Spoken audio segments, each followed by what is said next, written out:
the awareness of our programming can liberate us from so many painful things. Yeah.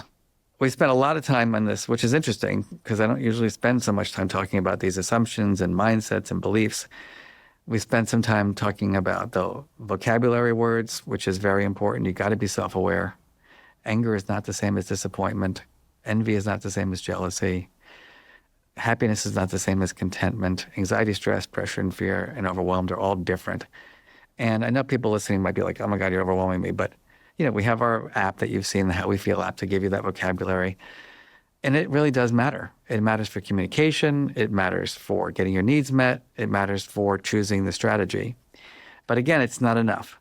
So you got to know how to breathe, and you have to do your mindfulness work to bring the temperature down, to still your mind. I mean, think about our minds nowadays. I mean, they're just, the ability to process information has dwindled completely. Just to give you one example, we used to do like 2.5-minute videos for trainings. People won't get through them. 30 seconds. And this is why people aren't learning anything anymore, because how are you going to teach an emotion regulation strategy in 30 seconds? It's like an Instagram post. Of course, that's driving me crazy too, because so many influencers are, my favorite one recently was this very famous influencer teaching about emotion regulation. And she said, I've decided to throw away my anxiety. And so she's in the car and she opens the door and she's like, goodbye, anxiety. And I'm thinking to myself, like, that door is going to hit you so hard in the face. But yet 3,000, 5,000, 25, whatever likes, and people are like, oh my God, I'm throwing away my anxiety. It's like, you can't throw away your anxiety. It doesn't work that way. The quick fix thing is an issue. Then we got to learn how to rethink our feelings. That's the programming we have to do. We have to learn some of the things that you've spoken about on other podcasts here, whether it's the cognitive reappraisal, whether it's the reframing, whether it's the distancing, whether it's, having gratitude as opposed to resentment and envy. I mean, I never had anyone help me practice cognitive regulation. Nobody ever taught me there was even I never knew there was a thing called reframing. And it's saved my life as an adult because, again, we go in with assumptions about other people too. And if you can say, wait a minute, Mark, is there another way to look at this? Is there another story you can be telling yourself around this? This goes back to something we talked about earlier. We want to be careful about that because in abusive relationships, it can become gaslighting, right? Honey, you're too sensitive. No, you're a jerk. I'm not too sensitive. You're trying to make me feel like, bad about the fact that you're lying to me all the time. Not helpful. And that's also reframing, but it's a form of deception, where another person is trying to define your reality for you. Super scary. And we can do that to ourselves too. We can trick ourselves into believing things that way. Reframing is playing with this idea of telling yourself a new story, but you have to always be a scientist about it. And that's the one thing about all the strategies is that you have to come back as a scientist and ask yourself the question, is this helping me live the life I want? Am I in a better relationship? Am I better able at managing my anxiety, applying these cognitive strategies or these labeling strategies? I find psychology fascinating. The reason I became a biologist, however, is because I got confused by psychology. Uh-huh. And it's too big of a field. Well, and the field wasn't as evolved as it is now, as structured as it is now. But I remember thinking, okay, I could see the argument, maybe even the experiment for healthy expression of emotion allows that emotion to move through, allows us to be healthier physically and mentally. I can also probably find a manuscript that shows that for every minute longer we focus on being angry, that our anger grows. And I don't know what the answer is. I sense that's probably not the case.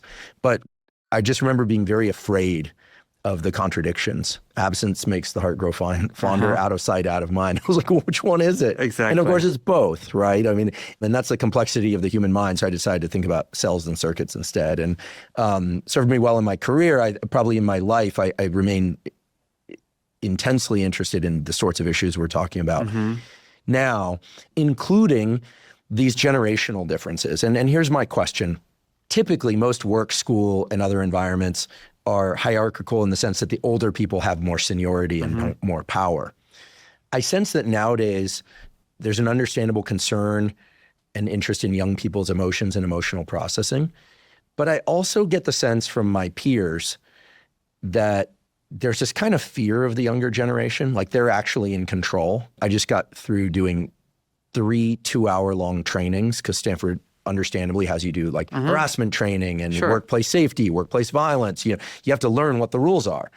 And I was very surprised to realize that all faculty and staff and some postdocs take this training. Students don't take it. Meaning you have 2 completely different views of what the rules are. And this is not unique to Stanford. This is unique to a lot of big organizations. And it's not even a criticism. I'm sure, like everything at Stanford, there's a rationale. But it's kind of interesting. You would hope that there would be a universal, at least, nomenclature. Just like we know what mitochondria are here and in Nicaragua.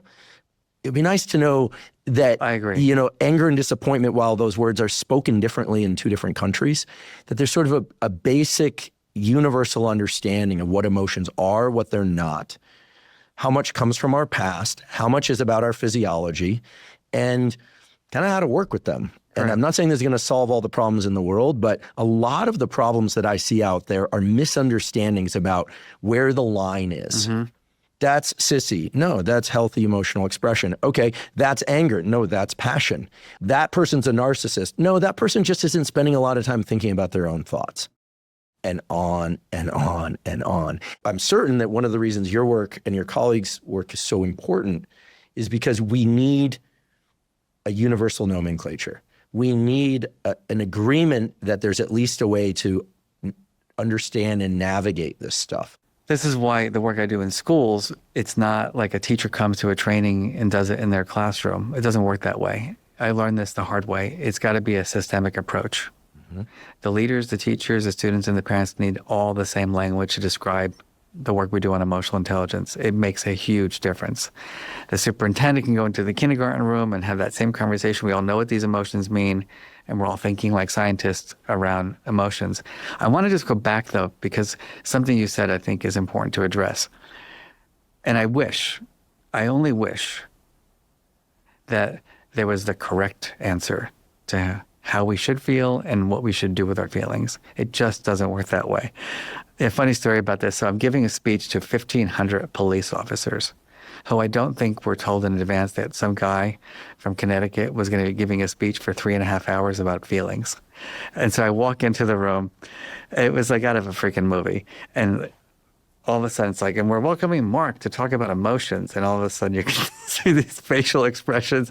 And like some of them, these guys were people who can't see me right now, like slouching in their seats, like, with their guns in their pockets. I'm thinking to myself, what have I got myself into? And so I start, playing around. I'm telling jokes. I've got to figure out how to meet this group. And the thing that struck me that I haven't forgotten was one guy just stood up and he's like, I'm not sure I'm interested in this. I said, okay.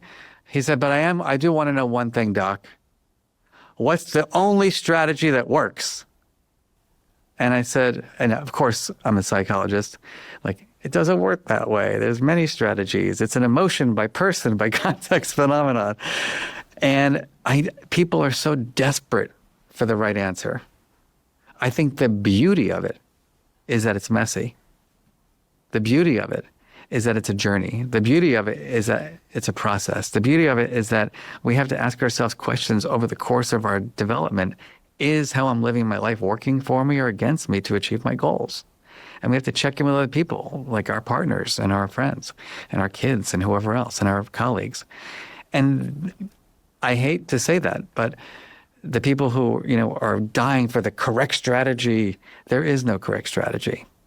I worked as a fitness instructor for 10 years of my life while I taught martial arts. I saw so many people use exercise as a way to escape their reality.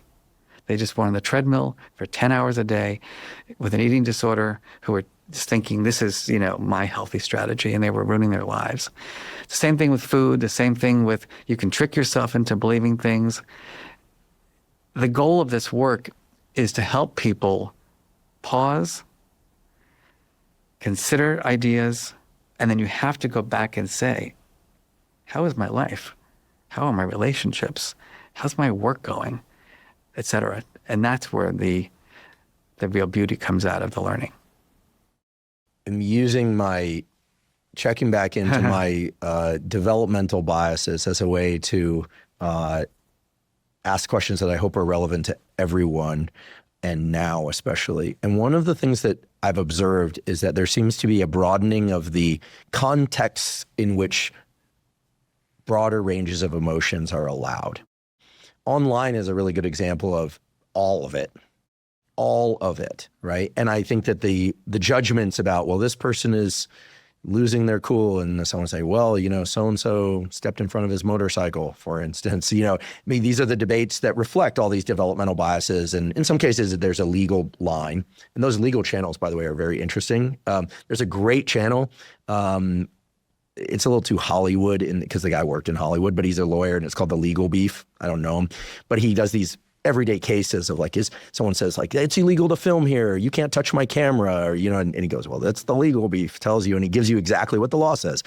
And so I think we tend to like that. I certainly like that. Sure. I like thick black lines, clear operational definitions.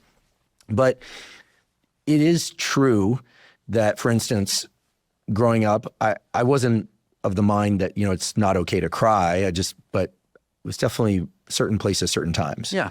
It does seem like the workplace and school and online, it's become either more accepted, or it just happens that people are bringing more of their own stuff.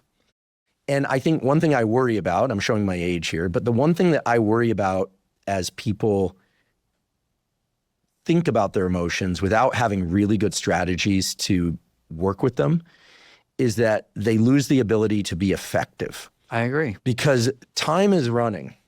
And I hear from a fair number of friends whose kid is struggling because they're dealing with depression, or they're dealing with anxiety, or they have a cannabis use disorder, or time's ticking. And developmental milestones are real.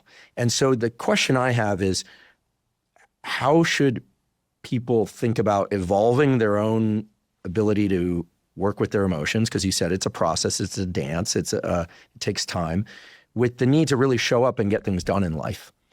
Yeah. Because you and I are two people who are degreed and have steady jobs, and we have space to think about this stuff. Well, we do. And I always tell people that, for example, there's a school, I won't mention its name because this is not a good story, post the election, this past election, wrote a note to every student and said, we recognize that some of you may be feeling overwhelmed by your feelings, and if you need to take the day off, it's okay.